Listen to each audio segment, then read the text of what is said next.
자여 내 영혼이 잘됨 같이 내가 범사에 잘되고 강건하기를 나간 구하네. 사랑하는 자여 내 영혼이 잘됨 같이 내가 범사에 잘되고 강건하기를 나간 구하노라. 주의 그 사랑 안에서 그대를 보내사 만나게 하시고 교제케 하시며 하나 되게 하신 나의 주님 참 감사합니다. 이런 소중한 그대를 바라보며 나 고백하고픈 말 너무 소중한 그대를 축복하. 예, 이 예배 함께 하신 우리 성도님들 또 방송으로 함께 하시는 성도님들 사랑하고 축복합니다. 우리 앞뒤자고 계신 분들과 같이 이렇게 인사하시겠습니다. 당신은 복된 사람입니다. 당신은 복된 사람입니다. 당신은 복된 사람입니다. 당신은 복된 사람입니다. 아멘.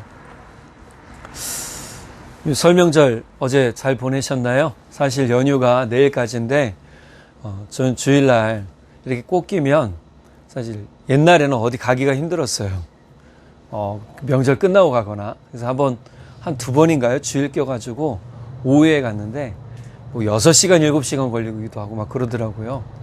그래서 이게 명절 새벽에 전날 갔다 오는 게 낫겠구나 이런 생각도 좀 했는데 어제도 이제 좀 이런 시간에 갔다가 또 한 오후에 내려왔습니다. 다행스럽게도 올라가고 내려오는데 차가 밀리지 않아서 빠르게 잘 갔다 왔어요.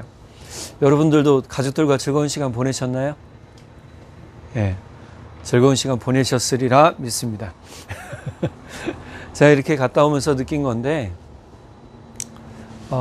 가족을 참 오랜만에 만나는 것도 기쁨이긴 하겠지만 자주 볼 수 있는 것도 기쁨이다라는 생각을 좀 하게 돼요. 저희 부모님이 또 이제 아버님이 암투병 하시니까 그런 것도 있겠지만 좀 죄송스럽더라고요. 오랜만에 가서 제가 바쁘다는 핑계로 자주 못 찾아뵙고 했던 게 참 죄송스럽다라는 생각도 좀 하게 됐어요. 그래서 볼 수 있을 때 자주 보자라는 마음을 좀 어제 하게 됐어요. 사랑의 빛 가운데 있는 사람들은요, 제가 지난 요한일서 말씀에 보면 사랑의 빛 가운데 있는 사람은 어둠에 있지 않고 그 사람 앞에는 올무가 없다라는 말씀을 전해드렸죠. 그러니까 이 올무가 없다라는 건 더 이상 묶인 삶이 아니에요. 묶인 마음이 아니에요. 여러분, 마음이 묶이면 삶도 묶인다고 하죠. 그죠? 우리의 생활도 묶여요. 그런데 마음이 자유롭잖아요. 그럼 우리의 삶도 자유로워져요. 우리의 육체도 자유로워져요. 우리가 얽매이지 않았으면 좋겠습니다. 비록 그렇다 할지라도, 어렵다 할지라도, 힘든다 할지라도 내가 주 안에서 자유의 영이 되는 은혜가 있기를 간절히 바랍니다. 자, 이렇게 영의 자유를 얻은 사람은요, 그 자유를 가지고 사랑하기를 힘써야 된다 라고 했어요. 여러분, 주변에 있는 분들 많이 사랑하세요. 많이 내 가족도 사랑해야 되고요. 우선순위고요. 하나님 사랑하는 것 더 말할 것도 없고요. 더불어 이웃 사랑하기에 힘써야 된다라고 계속 이야기를 했죠. 제가 야고보서 했고 베드로전서 후서 하면서 뭐 했어요? 베드로전서에서 격려의 편지라고 했는데 베드로전서에서 끊임없이 얘기하는 게 뭐예요? 사랑, 형제 사랑, 이웃 사랑. 3장, 4장, 5장 넘어가면요, 그 얘기가 계속 나와요. 근데 오늘 요한일서도 우리가 계속 얘기하는 게 반복되는 게 뭐냐면 사랑이에요, 사랑. 사랑합시다. 우리 그런 얘기하죠. 있을 때 잘합시다. 있을 때 잘해야 돼요. 우리가 더욱 사랑할 수 있는 마음으로 살아야 된다라고 베드로 사도뿐만이 아니라 요한 사도가 그렇게 얘기했다고 했단 말이에요. 자, 우리가 영의 자유를 가지고 악한 일에 힘쓰지 말아야 돼요. 내게 주어진 영의 자유, 죄사함의 은혜를 가지고 얻은 이 영의 자유를 가지고 우리가 악한 일을 하면 안 돼요. 악한 마음을 가져서도 안 되고 악한 말을 해서도 안 돼요. 이게 왜 그러냐 하면 사단이 우리의 생각과 마음에 굉장히 흐트러놔요. 하나님을 바라보지 못하게 해요. 그래서 이 이야기가 너무너무 중요한 것이 뭐냐면 내가 영의 사람이 되는 방법에 가장 중요한 것이 사랑하는 것에 있다라는 거예요. 그러니까 영의 사람은 신비주의가 아니에요, 사실은. 어떤 우리가 홀리 그러면 거룩함을 따지면서 신비주의로 나가는데 그게 아니에요. 예수님은요, 거룩이 어디에서 일어나야 돼요? 우리의 실생활에서 일어나야 된다는 거예요. 내가 사는 삶에서 일어나야 되는 거예요. 여기 가면 거룩한 모습으로 홀리 이렇게 있는 게 거룩 있는 게 아니고요. 진짜 그냥 만나서 이야기해도 예수님께서 그러셨어요. 우리 마리아, 마르다 또 나사로가 있었잖아요. 그죠? 자, 근데 이 삼남매 집안에 가서 죽은 나사로를 살리셨어요. 살리시고 난 다음에 뭐 하셨냐 하면 그 자리에서 잔치를 베푸는 것을 즐기셨어요. 그래서 즐기셨는데 예수님이 그 안에서도 거룩한 척 하셨을까요? 아니에요. 예수님 같이 웃고 떠들고 재미있게 지내셨어요. 그러니까 우리 삶에서 거룩이란 모습은 뭐예요? 사랑하는 데서 나타나더라 라는 거예요. 베드로 사도나 요한 사도가 얘기하는 게 바로 그 부분이에요. 그런데 여전히 사랑하지 못하는 사람은 어떻게 되어 있는 사람이냐? 올무에 꽉 묶여 있는 사람이에요. 마음이. 우리 여기 지금 밴드 있잖아요. 꽉 조이는 밴드가 있단 말이에요. 꽉 묶어 놓으면 어떻게 해요? 풀어요? 못 풀어요. 그러니까 꽉 묶인 심령을, 사단이 꽉 묶어 놓은 심령을 예수 그리스도의 이름으로 절단을 내버리시고 완전히 끊어버리시고, 그래서 주님 앞에 자유롭게 사랑할 수 있어야 되고 자유롭게 사셔야 돼요. 내게 주신 자유를 가지고 뭐 어떻게 해야 되느냐? 하나님의 종으로 살라라고 베드로전서 2장 16절에서는 이야기하고 있단 말이에요. 그리고 갈라디아서 5장 1절에서 뭐라고 그러냐면 그리스도께서 우리를 자유롭게 하려고 자유를 주셨으니 그러므로 굳건하게 서서 다시 종의 멍에를 매지 말라. 어떤 종의 멍에를 매지 말라는 거죠? 사탄의 종, 마귀의 종의 멍에를 매지 말라. 죄의 종의 멍에를 매지 말라. 멍에가 뭐예요? 소의 목에 옛날에 이렇게 밭갈 때 쓰는 거 있잖아요. 술에 끌려고 할 때 요 앞에 이렇게 나무 길게 해놓은 거 있어요. 그게 멍에예요. 이 멍에는 수레를 끌고 밭에 쟁기를 가는데 쓰는 건데, 우리가 그런 진짜 유익하게 쓸 수 있겠지만 사단이 끄는 그런 멍에를 맬 수도 있단 말이에요. 죄의 멍에를 메고 살아갈 수도 있어요. 근데 그거 더 이상 이런 멍에를 매지 말고 다시 한번 베드로전서는 베드로 사도는 뭐라고 하냐면 하나님의 종이 되라고 얘기하잖아요. 죄의 종이 아니라, 마귀의 종이 아니라 하나님의 종. 이 자리에 있는 분들은요, 다 지금 하나님의 은혜로 말미암아 예수 믿어서 자유하게 된 사람들입니다. 믿으시기 바랍니다. 내가 아직까지도 뭔가 묶인 것 같아요. 그러면 이렇게 얘기하세요. 이렇게 선포하세요.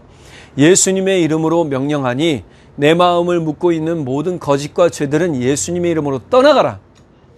그러셔야 돼요. 그래야 내 영이 자유로워지는 거예요. 저도 잘 그러지 못한 편인데, 제가 누구한테 혹시나 말실수하지 않았나? 라는 생각이 들 때요, 하루 종일 잠 못 자요.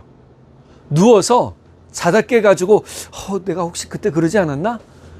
또 그러다가 고민하다 또 잠깐 잠들어 또 깨고 또 고민해요. 이게 뭐예요? 마음이 묶인 거예요. 그래놓고 확인해요. 그래야 제 마음이 자유로워지는 거예요. 확인을 자꾸 해요. 저도. 여러분, 자유롭게 사시기 바랍니다. 로마 시대 당시의 시민과 자유인은요, 자신들에게 어떠한 권리가 있는지를 알았어요. 그리고 그 자유를 누렸어요. 베드로 사도의 말은요, 우리가 자유인으로서 어떻게 방향을 정하고 살아야 하는지 알려주는 거예요. 여러분, 자유하세요? 육신의 자유 말고 마음의 자유요. 영의 자유하세요? 자유하시기 바랍니다. 그래야 내 방향성이 정해지는 거예요. 어디로요? 하나님 나라로. 복된 은혜로, 기쁨의 은혜로 정해진단 말이에요. 그러니 이 영을 주의 은혜로 자유롭도록 여러분 우리가 경험을 해야 되는 거죠. 자, 그리고 나서 이제 12절에서 14절에 요한 사도의 이러한 의증이 아주 분명하게 드러나는 말씀이 나와요. 우리가 앞에서 11절에 뭐라고 그랬어요? 그 형제를 미워하는 자는 어둠에 있고 또 어둠에 행하며 갈 곳을 알지 못하나니 이는 그 어둠이 그의 눈을 멀게 하였음이라 그랬잖아요. 자, 이렇게 눈이 먼 사람들은 갈 길을 모르죠. 하지만 영의 자유를 얻은 사람은 눈에 빛 가운데 거하는 사람이라 내가 어디로 가야 할지 알고 내가 어느 방향으로 가야 할지 알게 된단 말이에요. 자, 그런 다음에 이제 아비와 청년과 젊은이와 또 어린아이에게 하는 말이 있어요. 자, 이 교훈의 편지를 읽을 때 자녀라고 하는 부분들을 제가 앞에서 말씀드렸죠. 이미 이때 당시에 요한의 나이는 80대였고, 자, 그 다음에 이 요한이 모든 사람들을, 이 편지를 받는 모든 사람들을 모처럼 여겼어요. 자녀처럼 여겼어요. 아들과 딸처럼 여겼어요. 그래서 보내는 편지 1장에서도 1장 1절에도 뭐라고 그랬어요? 자녀들이라고 얘기를 해요. 그러니까 이 자녀들이란 표현을 벌써 이 요한 1서에서만 몇 번 쓴다고요? 요한복음에 한 번, 요한 1서에서 6번을 쓴다고 그랬잖아요. 그러니까 아비와 같은 마음으로, 아버지와 같은 마음으로 지금 권면하고 충고하고 있단 말이에요. 제가 이 자리에 설 때 제가 여러분보다 연륜이 적을지 몰라요. 그런데 지금 제 마음이 뭐와 같은 심정으로 여러분에게 전해요? 부모와 같은 마음으로 정하는 거예요. 왜 그래요?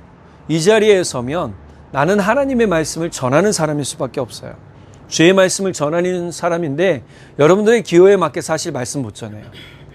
그래서 말씀 때문에 어떤 분들은 종종 상처 입었어요 라고 하는데 그게 뭐예요? 마음의 찔림이에요. 마음의 찔림 받으면 주님 잘못했어요 해야 되는데 우리는 사람의 마음이 좀 고집이 세요. 그래서 어떻게 해요? 하나님 나 삐졌어요 이러고 가요. 그런 경우 혹시 있으신가요? 제가 어렸을 때 그랬어요. 하나님 나 삐졌어요. 나 교회 안 나올래요. 그리고 6개월 동안 교회 안 간 적 있어요. 그 말씀 때문에. 그리고 우리 삶에서 하나님의 말씀이 내 마음을 찌를 때 뭐 해야 되냐면 이거 하나님이 나를 회개시키시려고 하는구나. 들어야 된단 말이에요. 근데 오늘 이 말씀도 마찬가지예요. 지금 사실은 사도 요한이 아버지와 같은 마음으로 권면하고 격려하면서 찌르는 말이에요. 자, 그러면 여기서 나오는 세 부류의 사람들이 있어요. 전체 그리스도인들 빼고 전체 그리스도인들은 이미 예수님의 죄로 용서함 받았다라고 이야기했단 말이에요. 12절 볼까요? 자녀들아 내가 너희에게 쓰는 것은 너희 죄가 그의 이름으로 말미암아 사함을 받았음이요 라고 얘기했어요. 세 번역본에 보니까 자녀된 이 여러분, 내가 여러분에게 이 글을 쓰는 까닭은 그의 이름으로 여러분의 죄가 용서함을 받았기 때문입니다. 이건 앞서 자유함과 똑같은 연결된 얘기예요. 우리가 영의 자유함을 받았단 말이에요. 믿으시기 바라요. 내가 예수 믿는 순간 우리는 영의 자유함 받았어요. 어떻게 자유함 받았냐? 죄의 올무가 우리에서 우리를 어떻게 해요? 떠나버린 거예요. 끊어져 버린 거예요. 그래서 우리는 자유함 얻은 거예요. 그러니까 지금 이 얘기를 한 다음에 13절 이후로 14절, 아들과 아비들 이렇게 쓰죠. 13절부터 15절까지, 14절까지. 자, 그러면 아버지 된 사람들, 첫 번째 부류 아버지 된 사람들이에요. 두 번째 젊은이들, 청년들이라고 나왔죠. 그죠? 세 번째 어린아이들아, 아이들아라고 했을 때 이 아이는 뭐냐면 어린아이를 얘기해요. 그러면 먼저 모든 그리스도인들은 알아야 될 사실들이 아까 우리는 죄에서 자유하게 됐다, 영의 자유를 입었다, 삶의 자유를 입었다라는 것인데 이 자유는 구원의 자유예요. 사도행전 4장 12절 세번역본에 보면 이 예수 밖에는 다른 아무에게도 구원은 없습니다. 사람들에게 주신 이름 가운데 우리가 의지하는 구원을 얻어야 할 이름은 하늘 아래에 이 이름밖에 다른 이름이 없습니다. 예수, 이 이름이 누구냐? 예수예요. 예수. 예수 이름밖에는 구원을 얻을 사람이 하나도 없더라는 거예요. 우리도 쉼없이 뭐 해야 돼요? 예수 이름밖에 구원받을 사람이 없다라는 걸 알아야 돼요. 다른 이로서는 구원받을 이름을 주신 게 없어요. 오직 예수 이름밖에 없더라는 거예요. 예수 이름을 믿는 사람이 그래서 영의 자유를 얻고 삶의 자유를 얻어서 무엇이든지 할 수 있는 거예요. 바울 사도가 뭐라고 그랬냐면 내게 능력 주시는 자 안에서 내가 모든 것을 할 수 있습니다라고 얘기했단 말이에요. 한번 따라해 볼까요? 내게 능력 주시는 자 안에서 내게 능력 주시는 자 안에서 내가 모든 것을 할 수 있습니다. 내가 모든 것을 할 수 있습니다. 믿으시기 바랍니다. 그러면 내게 능력 주시는 그분이 누구냐? 예수예요. 내가 예수 믿어 내가 영의 자유를 얻고 난 무엇이든지 할 수 있는 사람이 돼요. 그런데 아까 베드로 사도가 한 얘기처럼 또 바울 사도가 한 얘기처럼 내게 주어진 이 자유를 가지고 악한 데 쓰지 말라고 얘기했잖아요. 그럼 오늘 본문과 연결이 돼요. 세상의 정욕과 안목의 정욕과 이생의 자랑을 따르지 말라라고 얘기를 해요.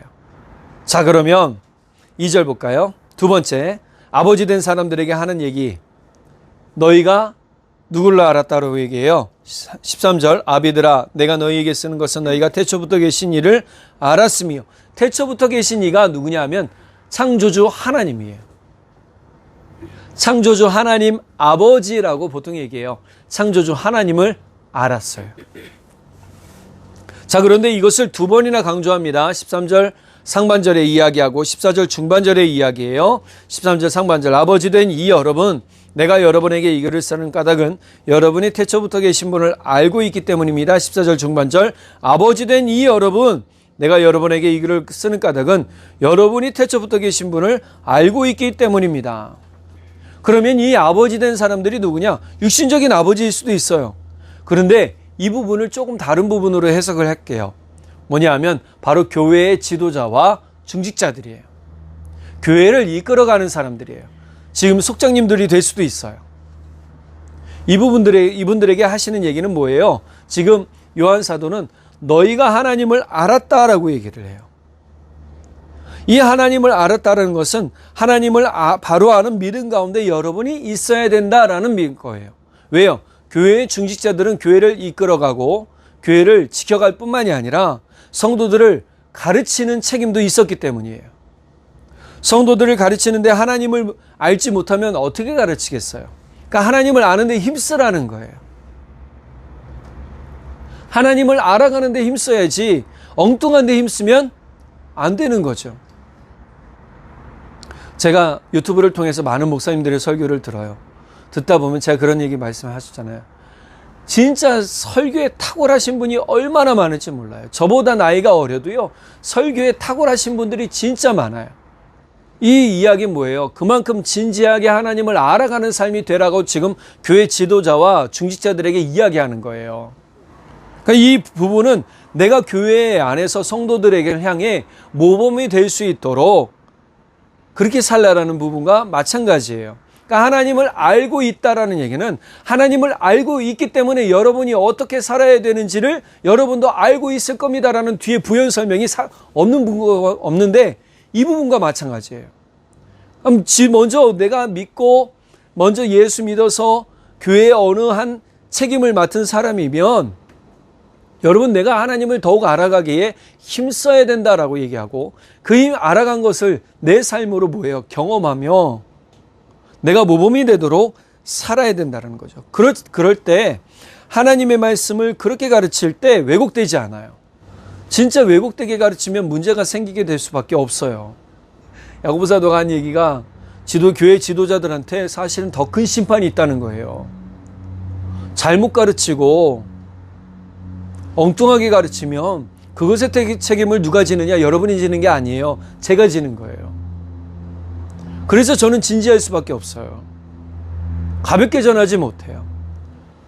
지도자와 교회 중직자들이 복음의 열정 가운데 있어서 진짜 그 열정을 내 삶으로 살아내고 사람들을 향해 그 말씀의 기준을 가지고 사는 것을 보여줄 때 놀라운 일들과 놀라운 열매들이 맺혀질 것을 믿으시기 바랍니다. 반면 어린이도 나와요. 어린이가 나오는데 이 어린이들은 하나님을 안다라고 그랬어요. 볼까요?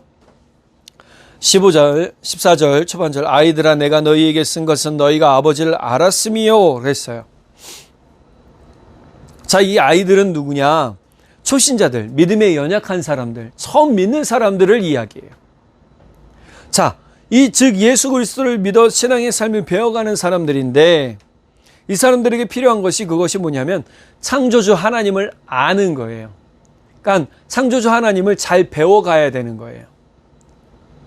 우리가 성경 공부라는 말을 교회 안에서 써요. 아유, 목사님 학교 공부 이미 다 끝냈는데 무슨 또 성경 공부해요? 그럴 수 있어요. 성경 공부해야 돼요. 죄송합니다. 하나님을 알아가야 돼요. 속회도 사실은 공부 중에 하나예요. 신앙을 점검해 가고 같이 격려하지만 이것들이 얼마나 중요한지 몰라요. 이 어린이라는 것은 믿음에 연약하고 믿음에 어린 사람들, 우리가 훈민정음에 보면 어린 백성이라고 나와요. 표현 중에 이 어린이라는 말은 어리석은 또는 연약한 뜻을 가지고 있어요. 그래서 우리가 어린이는 보통 어떻게 해요? 연약하다고 생각하죠? 그래서 어린이예요. 또 어린이의 특징 중에 하나가 뭐예요? 순진해서 함부로 행동할 때가 있어요. 이게 어리석기는 이놈아 이렇게 표현할 때 있죠. 그래서 어린이인 거예요. 그럼 우리가 이 삶 가운데서 이렇게 믿음의 어린 사람들을 우리가 잘 이끌어줘서 가르쳐줘야 되는 일들이 우리 안에 있어야 되고, 처음 오신 분들에게는 이 배움이 얼마나 중요한지를 알아야 돼요. 잠언 9장 10절에 보면 현대인의 성경입니다. 여호와를 두려워하는 것이 지혜의 첫걸음이요 거룩하신 분을 아는 것이 깨달음이다. 그러니 우리가 하나님을 알아가기에 힘써야 되는 것은 누구나 다 동일하지만 특별히 우리 믿음의 처음이신 분들에게는 하나님을 궁금해하는 호기심들이 많이 있길 바랍니다. 그리고 자꾸 찾으시길 바라요. 그러다 보면 내가 어느 순간 하나님 만나게 돼요.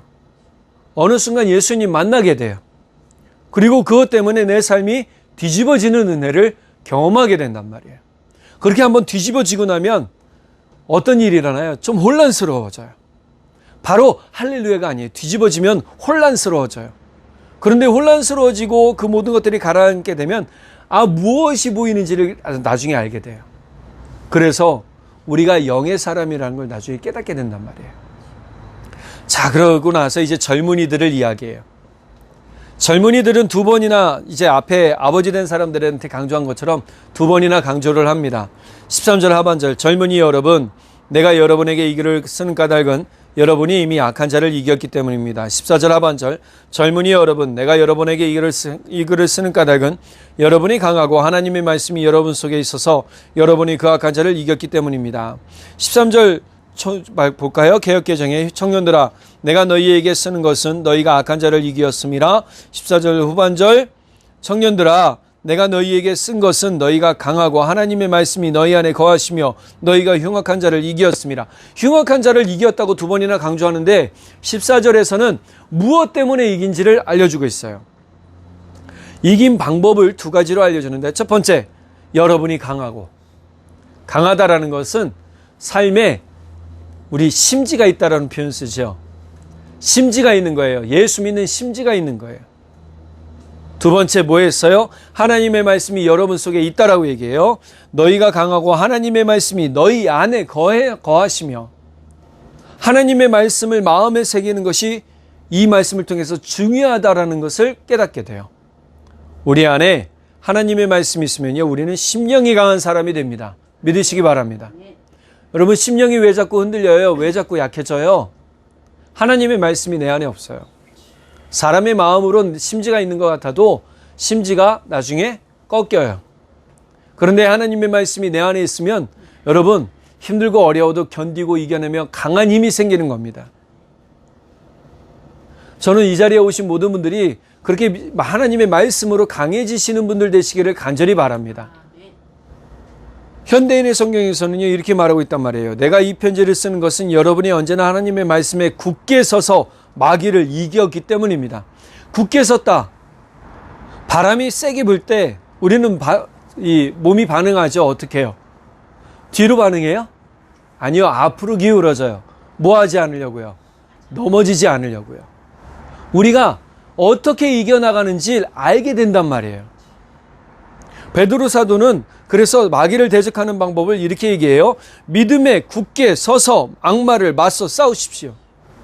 그러니 우리 가운데 믿음의 일들이라는 것은, 믿음에 굳게 선다라는 것은 내 삶을 강하게 하는 방법이고, 하나님의 말씀이 내 안에 들어오도록 끊임없이 어떻게 해요? 말씀을 외우고 있어야 되는 거예요.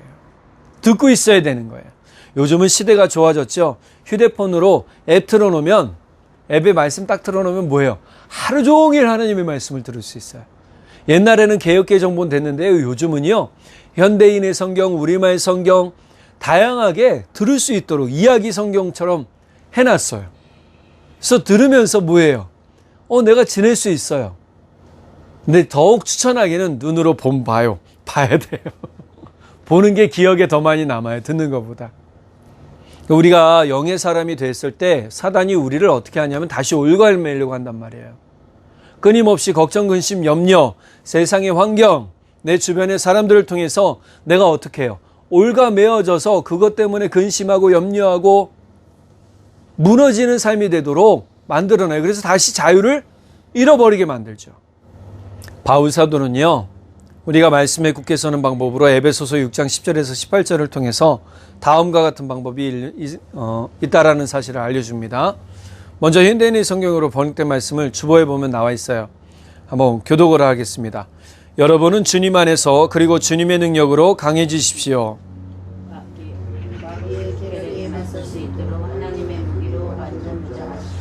우리는 사람을 대항하여 싸우는 것이 아니라 하늘과 이 어두운 세상을 지배하고 있는 악한 영들인 마귀들을 대항하여 싸우고 있습니다. 그러므로 악한 날에 원수를 향하여 싸워 이기고 모든 일을 완성한 것을 설수 있도록 하나님의 무기로 완전 무장하십시오. 여러분은 굳게 서서 진리로 허리띠를 두르고 의의 가슴바지를 붙이고 평화의 기쁜 소식을 전할 배제로 신발을 신고 이 모든 것 외에 마귀의 불화살을 막을 수 있는 믿음의 방패를 가지십시오. 그리고 구원의 투구를 쓰고 하나님의 말씀인 성령님의 활을 가지십시오. 마지막 같이 읽어볼까요? 성령님 안에서 항상 열심히 기도하고 간구하며 언제나 정신을 차리고 모든 성도들을 위해 끊임없이 기도하십시오. 아멘. 바울 사도는 영적 권면을 하는데 뭐라고 얘기하냐면 10절에 주님의 능력으로 완전히 무장하라.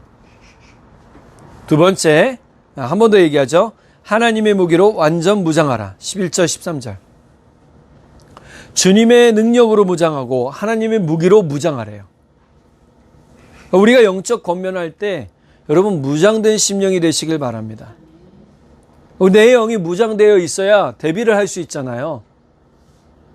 우리 보통 서민들이 법을 아나요? 법을 잘 모르죠. 그러니까 이 법을 악용하는 사람들 때문에 힘들어질 때가 있어요. 근데 우리가 법을 잘 알면 어떻게 해요? 이겨나갈 수 있는 것처럼 우리 안에 하나님의 말씀을 잘 알아야 내게 주님의 능력, 하나님의 능력을 경험하게 되고 채우게 되고 또 하나님의 무기로 나를 무장시킬 수가 있는 거예요. 이게 영의 준비태세라고 할 수 있는 거죠. 영의 준비를 하는 거예요. 무장하는 거죠. 자, 그리고 우리가 싸울 대상을 이야기해줘요. 우리가 싸울 대상이 누구냐 하냐면 12절 볼까요? 12절 사람을 대항하여 싸우는 것이 아니라 하늘과 이 어두운 세상을 지배하고 있는 악한 영들인 마귀들을 대항하여 싸우고 있습니다. 누구예요? 하늘과 어두운 세상을 지배하고 있는 악한 영들인 마귀와 대항하여 싸운다. 그러니까 우리의 대적이에요. 우리가 싸울 대상이에요. 사람이 아니에요. 세 번째 우리의 목표예요. 악한 날의 원수들을 대항하여 싸워 이기고 이를 완성한 후에 설 수 있도록 하는 거예요. 자, 그 다음에 영적 무장의 방법이죠. 진리의 허리띠를 두르라. 의의 가슴바지를 해라. 복음을 전할 수 있도록 신발의 끈을 꽉 묶어라. 믿음의 방패를 가지고 구원의 투구를 가지고 하나님의 말씀인 성령의 칼을 가지고 성령님 안에서 열심히 기도하고 간구하고 정신 차리고 모든 성도를 위해 끊임없이 중보기도하라. 여러분 영적 무장의 방법이에요. 그러니까 이 방법들을 잘 알고 있으면 여러분 우리가 능히 사단을 대적하여 이길 수 있는 줄 믿으시기 바랍니다. 이게 바로 뭐예요? 믿음에 굳게 서는 거예요. 믿음에 굳게 선다라는 건 다른 게 아니에요. 나 홀로 서기가 아니에요. 하나님과 설 뿐만이 아니라 믿음의 사람들과 같이 할 때 더 든든해지는 겁니다. 제가 왜 중보기도 요청을 가끔 하는지 아세요? 저 혼자 안 되는 걸 알기 때문이에요. 여러분이 기도해 줄 때 저도 힘이 나요. 여러분도 힘들 때 뭐 해야 돼요? 중보기도 요청하셔야 돼요. 또 중보기도 하셔야 돼요. 그래야 힘이 나는 거예요. 이렇게 영적 무장을 하면 큰 유익이 있는 겁니다. 바로 청년들에게 지금 이 얘기하고 있는 거예요. 교회 안에서 열심히 봉사하시는 분들, 이 청년들이 바로 그런 분들이죠. 교회 안에서 열심히 봉사하고 또 열심히 헌신하며 열정적으로 교회를 세워가기 위해 힘쓰는 사람들에게 나이와 상관없이 이분들에게 뭐예요? 여러분들의 열정으로 사탄 마귀를 이기게 됩니다 라고 얘기해 주는 거죠.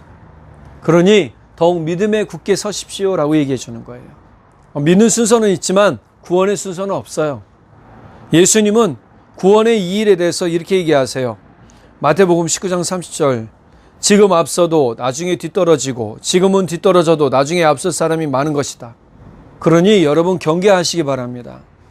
이 경계의 말씀을 우리가 잘 새기길 바랍니다.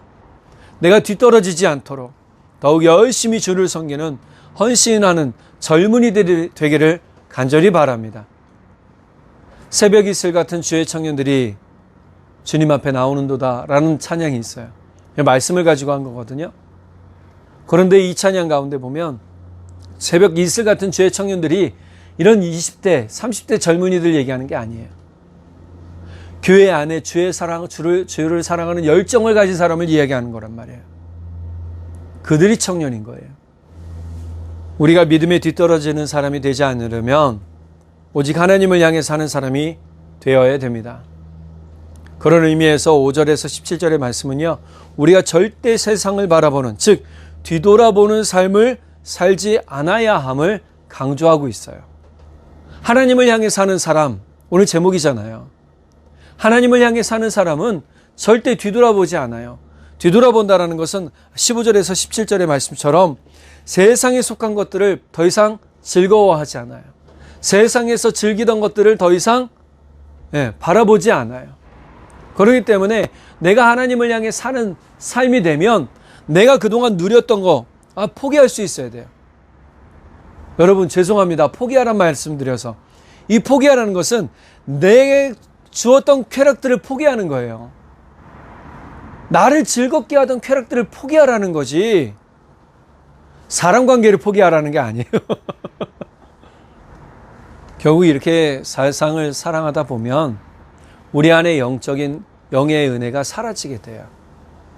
다시금 사단이 주는 마음 때문에 우리의 삶이 힘들어지게 되는 거죠.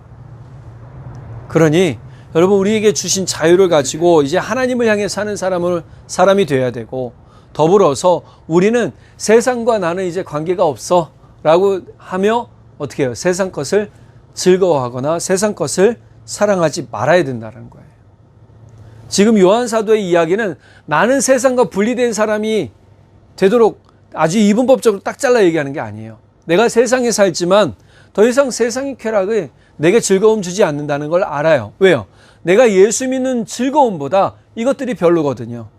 내가 하나님 믿는 즐거움보다 이것들이 더 크진 않아요. 이미 내가 예수 믿고 하나님 믿어서 하나님 믿고 예수님 믿는 즐거움 때문에 이 내 마음이 풍성해지면 그것들이 더 이상 들어오지 않아요. 즐거워지지 않아요. 우리 마음, 우리의 믿음도 마찬가지입니다. 넓으신 하나님의 사랑 가운데 내가 들어가면 그 안에서 더 즐거운 것들이 많아요. 내 안에 하나님의 사랑을 더 깊이 경험하면 경험할수록 그 안에서 누릴 것들이 더 많아지기 때문에 요한 사도가 얘기하는 것처럼 세상의 모든 것들은 이제 내가 즐길 대상이 안 되는 거예요. 자, 이 말씀 잘 기억하시면서 이제 우리가 하나님의 뜻을 행하면서 하나님을 향해 살아가시는 분들 되시기를 간절히 바랍니다. 아무것도 우리를 막지 못해요. 로마서 말씀 우리가 잘 들었잖아요. 그 어떤 것도 죄의 사랑에서 우리를 끊을 수 없다는 거예요. 그리고 여기 앉아 계신 모든 분들, 방송 보시는 모든 분들은요, 예수 믿기 시작하면 죄의 사랑이 꽉 붙들린 자 된 사람들이라는 것을 기억하시고, 우리가 주의 넓은 사랑 안에, 그 사랑 안에서 풍성한 사랑의 경험을 많이 하고, 또 우리 안에서 우리가 하나님을 향해 나아가는, 전진해 나가는 그러한 믿음의 삶이 되기를, 또 복의 삶이 되기를 간절히 축복합니다. 아멘. 기도하겠습니다. 사랑의 하나님 아버지, 참 감사합니다. 주님이 우리에게 주신 자유가 얼마나 귀한지를 깨닫게 해주셔서 감사합니다. 우리 육신에 누리는 것만이 자유가 아닙니다. 우리 영이 자유해야 되는 줄 믿습니다. 마음이 묶이면 우리의 삶도 묶이게 됩니다. 주님, 우리가 자유하게 됐을 때, 예수 믿어 자유하게 됐을 때 그 자유를 가지고 더욱 선한 일을 많이 할 수 있게 하시고, 그 선한 일의 모든 일들을 통해서 주님 선한 열매를 맺어가 아버지 우리 삶에서 하나님께서 계획하시고 하나님께서 이루시는 복된 열매들이 많이 맺혀질 수 있도록 기름 부어 주십시오. 우리 모두가 주님 안에서 겸손해지기 원하고 주님만 향해 사는 사람들이 되기를 소원합니다. 성령 하나님, 우리에게 지혜를 주시고 우리가 주를 향해 끝까지 달려가는 사람들 되도록 성령 하나님 함께해 주시고 하나님 아버지 격려해 주십시오. 우리가 때로 지치고 힘들어 주저앉을 때에 하나님 아버지 만져주시고 오직 예수 그리스도의 십자가 능력 가운데 우리가 새 능력을 입어 모든 마귀를 대적하며 싸워 이기며 온전히 주님 안에서 주님의 능력을 선포하는 복된 우리들 되도록 하나님 아버지 우리의 입술을 주장해 주십시오. 우리의 모든 것 주님께 온전히 맡겨드리며 우리 주님 예수님의 이름으로 기도드렸습니다.